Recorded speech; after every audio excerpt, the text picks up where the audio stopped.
автомобильдер бізде бүгін Kia Optima көлік чип тюнингке келіп тұрады. Негізінде су температурасы көп қайнайды, бірақ диагностиканы қарауда жөн көрдік.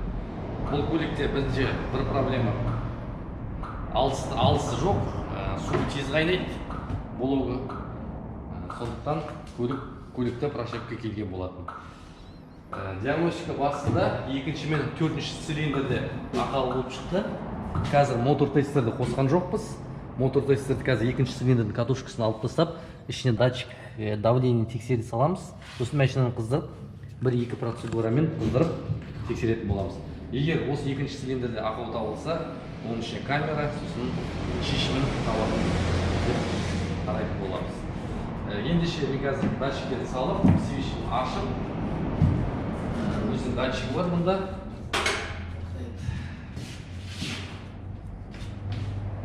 Дәл осындай датчик давление бар, мотор тестердікі арнайы.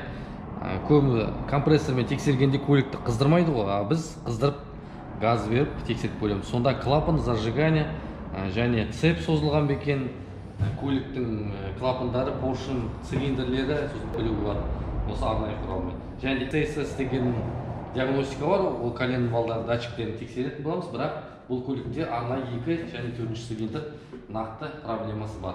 Сонда қазір осы датчикті салып тексереміз. Датчик детонаторын салып, сосын өзінің датчигі бар, соны саламыз. Және де компьютерде 1-2 манипуляция береміз. Шәукен, сен қыздырып жібер машинамды. Мен мына жерде 1-2 ақпаратты қарайын. Көлікті көрдіңіз ғой? Көлікті қыздырамыз. Қыздыр. Бұл компрессияны және цилиндр цептерді өлшейді. Айтып отқанымызда бұл катушканың ток бергені міне. Записті басамыз. Қазір мен газ беріп тексеріп көремін.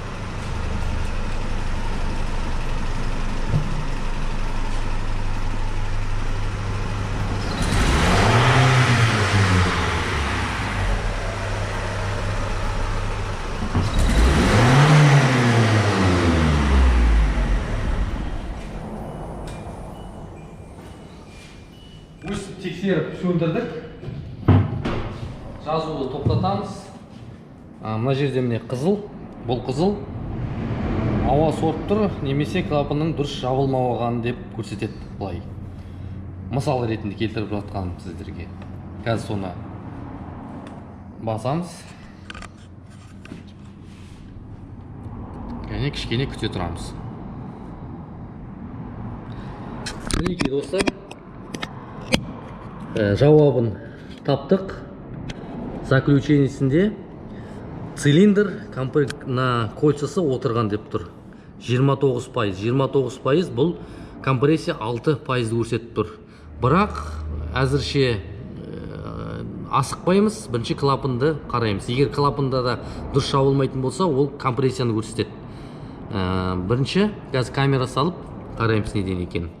Көрдіңіз ғой, мына недостаточно наполнение цилиндров, 3000-4500 оборота, вероятно, дроссельная заслонка не была открыта дегенде мен толықтай аштым.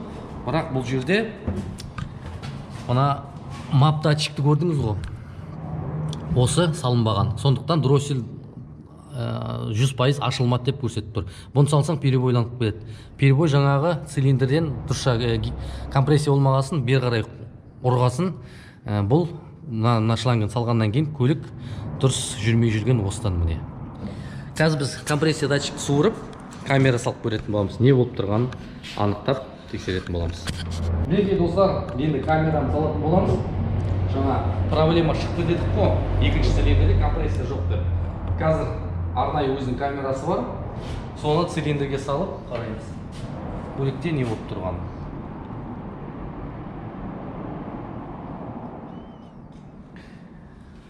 Бірінші, мына зазорын қараймыз. Бұл жерде бізде зазорын қарайық. Мына стружка не зат десеңіз, бұл катализатордың қиқымдары міне. Катализатор еріп бастағанда цилиндрге өстіп кіріп бастайды. Май жейтін осы міне. Құмдар жиналып, ішіне катализатор алып тастағаннан кейін май жеп кетеді дейді, бірақ ол негізінде дұрыс аңыз емес. Бірінші катализаторды алған емес, алмастан бұрын мынандай қиқымдар жиналады цилиндрдің ішіне. Бұл қиқымдар мынандай задир шығарады, ұзын сызық.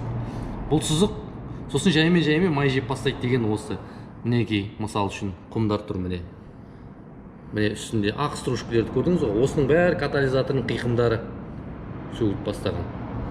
Бұл жерде цилиндр былай ондай қатты көрінбейді.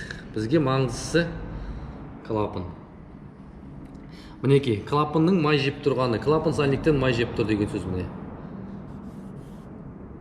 Мына клапаны міне кішкене күйген қара дақтар тұр.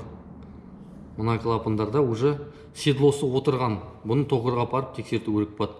Бұл клапан кәдімгідей жатыр. Мына үлкен клапандарда уже уақыты келген екен. Сосын мына жері қарайық қазір.